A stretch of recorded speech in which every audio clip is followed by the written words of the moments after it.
Hey, how are you doing, everybody, on a Wednesday morning here at the SFS channel? My name is Gavin, and today we're going to be talking some must-sit and bust-alert running backs for Week 9 fantasy football action. These are players, we've got tough matchups, difficult situations, and I think it's a lot to overcome for these 5 specific running backs, so I'm looking to keep them out of lineups if possible here and look for better options to play in Week 9. So, with that being said, we're not wasting any time before getting into today's video. Let's hit the intro and let's get started.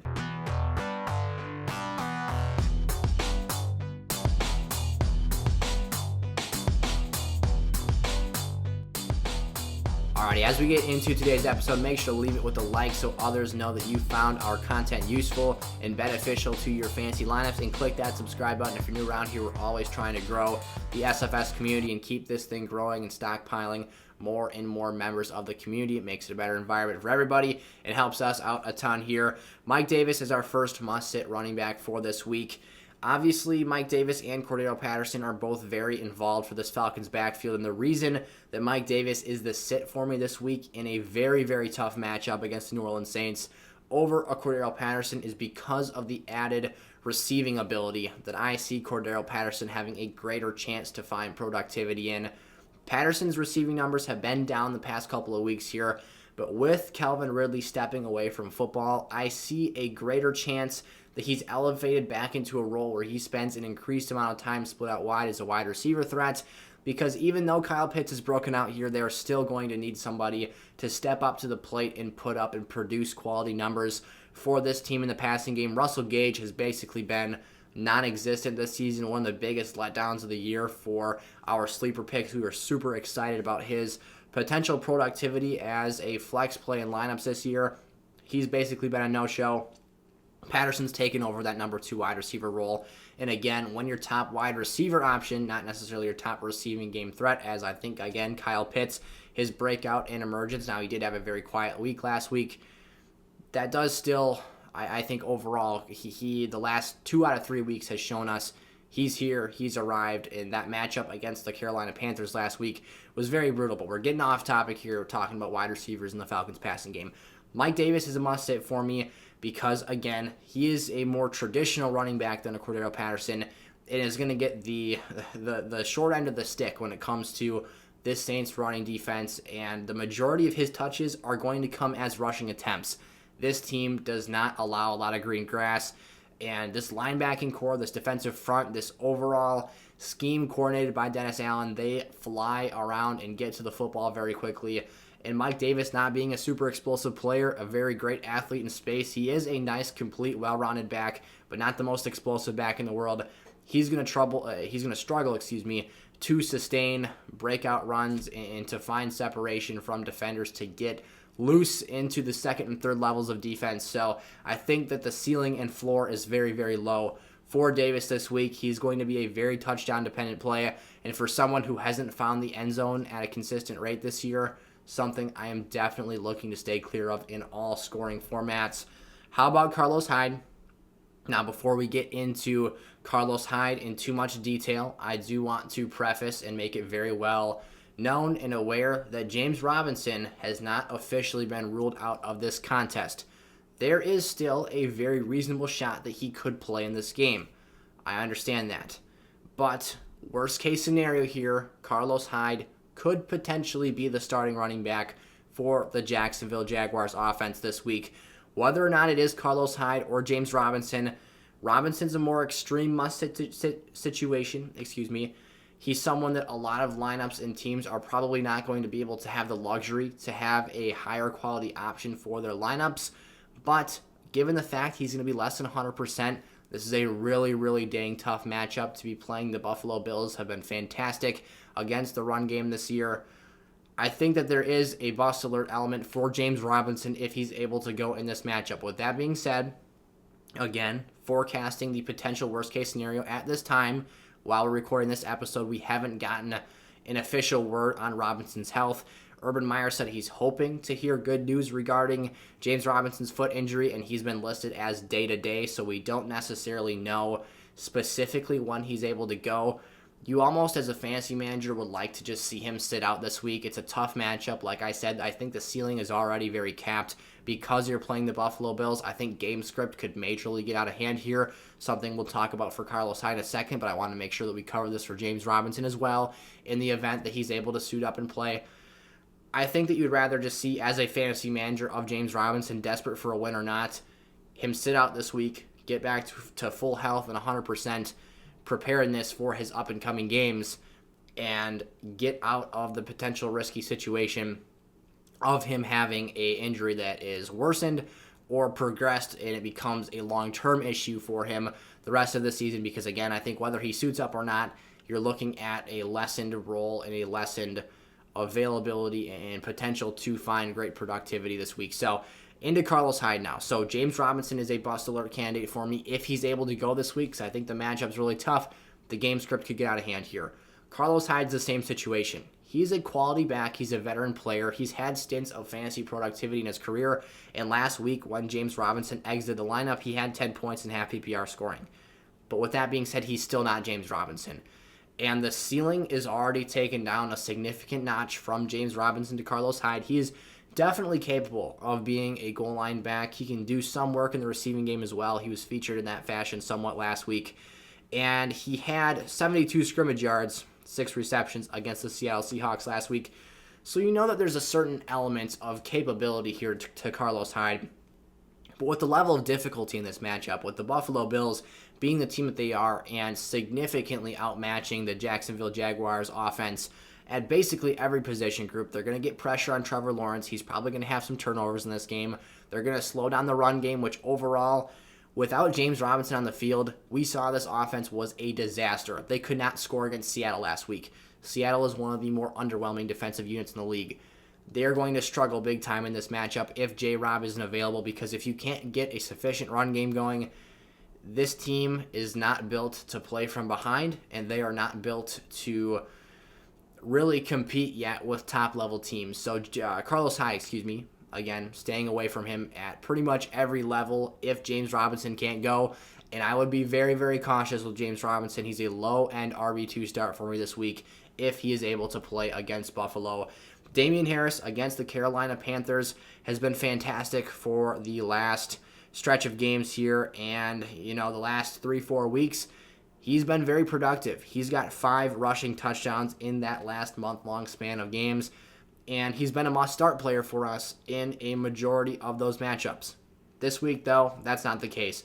Carolina is by far the toughest matchup he's seen in over a month now, and this defense, I think, can do some major things to disrupt this New England Patriots offense and play a major role in limiting the productivity in the run game, in both the pass game for this Pats offense. You'll see that pass game segment in the must-sit wide receivers episode for this week, which we've also posted in addition to this video today.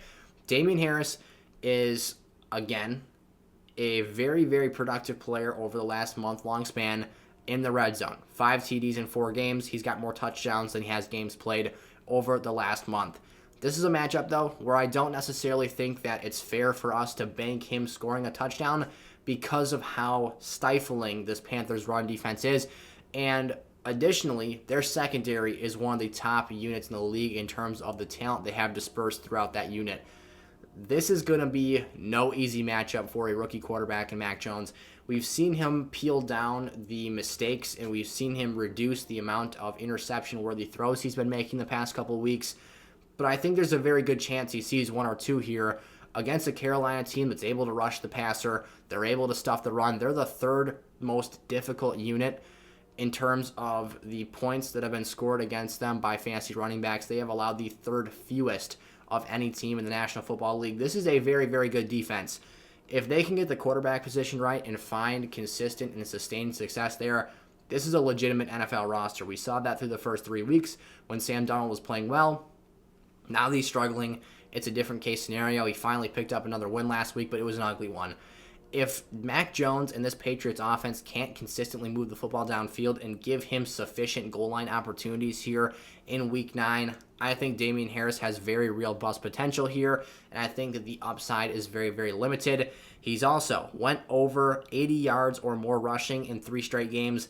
This is a player that doesn't catch many passes. He only has this is getting into Chuba Hubbard here for the next week. He's got 3 receptions for 14 yards in the last 3 weeks. So you're talking about a player who is not getting it done at that level. I've talked about him before. He's basically Nick Chubb without as many explosive rushes. Neither of them catch passes. They both just get the job done at a steady rate in the run game, and Damien Harris needs that volume. He needs that efficient rushing. It is a good offensive line, but this is one of the tougher matchups he's had this season. And then Chuba Hubbard on the other side of this matchup. This is less so to do with the Pats being an all-out stifling run defensive unit, but more so to do with Bill Belichick's scheming and how I think he's going to approach this game. Bill Belichick is very, very good at finding the fatal flaw of an opposing quarterback or an opposing offense and making them beat them in a manner in which they should not be able to.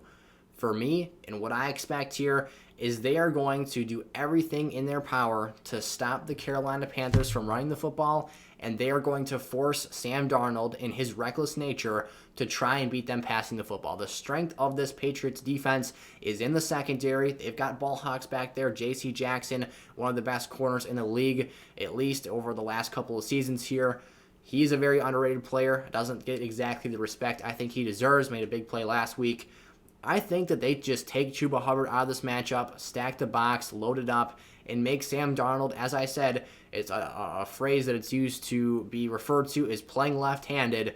They are going to make Sam Darnold pass the football and try and beat them in that way. So Chuba, who also wasn't super efficient last week, had 24 carries, only 82 yards rushing and a touchdown. I believe he lost a fumble in that game as well. He doesn't catch passes at a great clip. He does have, this is going back to what we foreshadowed into with the Damien Harris pick. He has 18 receptions in 8 games this season. Not a super and overly astounding marker there. He's averaging just over 2 receptions per game. Not the pass catcher that Christian McCaffrey is, so he's not necessarily going to be able to make up for that difference there. The things I don't like about Chuba, he tends to go down at first or second contact, and he's got stoned hands. He's got a lot more targets this season than he does catches, because sometimes it'll just straight up hit him right in the hands and he'll drop it. So he's leaving a lot of points on the table here. That's something that hopefully he can improve upon as we get later on in this season or even into year 2, as he's likely going to be Christian McCaffrey's handcuff for the foreseeable future. But in this week in particular, I think the ceiling's very limited. He's not exactly, now he does get goal line carries, he does score touchdowns, but he's not exactly a physically imposing or dominant back on the goal line. So if he doesn't have super productive games there, in particular this week, I think Chuba is a less than desirable option for our lineups, or at least our top 2 running back positions. And then Adrian Peterson here. This technically, and we're again just kind of like the James Robinson situation, we're going to preface this and acknowledge this before we get into this segment here. Adrian Peterson, at the time of recording this episode, is technically not an official member of the Titans active roster. But most of us expect that that will be the case. He'll be elevated and potentially available to play this Sunday evening against the Los Angeles Rams. If that is the case, I am sitting Adrian Peterson in that matchup. I think this is a game, it's going to be a tough adjustment curve against arguably the best team in the National Football League. If not, they've got to be somewhere in your top 3, 4, 5 teams at bare minimum. And this defense just got a heck of a lot better. Not necessarily in the running defense department, but pass rushing. Von Miller adds a complete other dimension. You've now got 3 very, very productive pass rushers, Leonard Floyd, Aaron Donald, and now Von Miller. And this is going to be one of the, I think that this is going to be a brutally tough adjustment for this Tennessee team. The singular most important player to their franchise is Derrick Henry, in my opinion, for the Tennessee Titans. And not having him out there on the field when your entire offense is predicated around smash mouth power running football and setting up the play action game after that, the level of downgrade from Derrick Henry to a 36-year-old Adrian Peterson, if he were to be the lead back on Sunday evening, is astronomical. Not to mention the difficulty of matchup that he's facing here with the Rams. I think there's a chance this game gets out of hand for the Titans because, again, this is their first time trying to figure out how to win a football game without Derrick Henry, who has been widely available to them in nearly every contest in recent memory. He's missed, 1 game last season, and I can't date back prior than that, but he has been widely injury-free and he has been very, very available, which has been a great asset for both fantasy managers and the Tennessee Titans. And this is the first time they're really having to deal with Derrick Henry being out for an extended period of time in a 3+ year span. So AP, if he comes in here, now the reason I expect him to be elevated is Jeremy McNichols right now is the only active roster. When you go over on ESPN.com and look at the Tennessee Titans depth chart, he is the only non-IR running back on their active roster. So somebody's going to have to get activated because the Titans, how they play football, or any team, even if you are the most pass-happy team in the league, probably should never, ever enter a game with just one running back on your depth chart. So I think it's very likely AP gets activated for that game, gets sprinkled into this contest here. But again, I feel like these should be obvious, but I'm going to state them anyway. It's a 36-year-old running back. I think to begin with, the ceiling is already incredibly low for what he can be in this offense. I think he will certainly have a feature role here, and I think he'll make some nice plays. I think he'll be involved in the goal line, score some touchdowns. But to me, Adrian Peterson is nothing better than a low-end RB2 in 12-team leagues. I think that a 36-year-old back, we have to manage our expectations for just how productive he can be and how much workload his body can honestly sustain. I know All Day is one of the all-time great players. He's a Hall of Famer for sure, and he is climbing his way up the all-time rushing yards list. But man, I think that there's a tough adjustment curve for not only AP in this matchup, but the Tennessee Titans offense. And we're going to talk about one more thing here, and that's just the fact that the Titans might not hang around this game for very long. The difficulty in matchup here with the Rams, the ineffectiveness the Titans offensive line has had against even average pass rushes this year has been really, really bad and really concerning. Part of the struggle in Tennessee's passing game earlier on this season was Tannehill straight up could not get enough time and enough protection to sustain the ability to take deep shots downfield and get A.J. Browns and Julio Jones open for big plays. Tannehill's been pressured. He's been hit a lot. That's led to some of these interceptions that we're seeing him throw this year. Now, some of them have just been bad passes. The pressure on the quarterback and not having sustainable offensive line protection has definitely played a key role as well. This defense is going to be all in Ryan Tannehill's business, and they are going to, for 60 minutes of football, harass him every time he drops back to pass. If this Tennessee Titans run game, which I expect it not to be, isn't able to produce the efficiency in the run game that they were under Derrick Henry, they're going to be a lot more one-dimensional, a lot more easily predictable. We'll talk about this more in the receivers episode because we're going to talk about A.J. Brown in our potential bust alerts video. But when you've got Jalen Ramsey who can potentially just shadow him and play coverage and follow him around the field all night long and already close the gap of separation he's creating every route he runs, and then you're getting that level of pressure on Ryan Tannehill, this game could get ugly very fast. It'll be interesting to watch. Again, this is all technically theoretical at the time we're recording this video because we don't know if AP is going to be activated. But if he is, I'm sorry, Derrick Henry owners, you got to wait here. This is not the matchup to put AP in the lineup. All right, those were our 5 must-sit running backs for this week's fantasy action. Now, injuries and obviously some unknowns about roster activity have made this episode a little bit more theoretical than it usually is because typically we know exactly who's playing, but the Week 8 injuries really racked up and piled up on us here.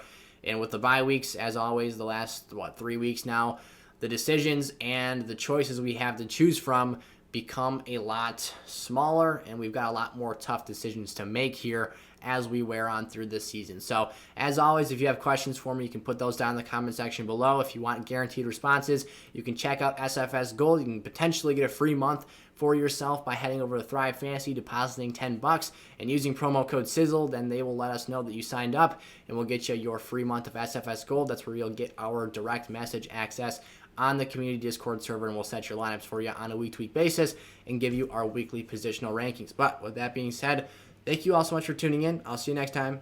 Peace out.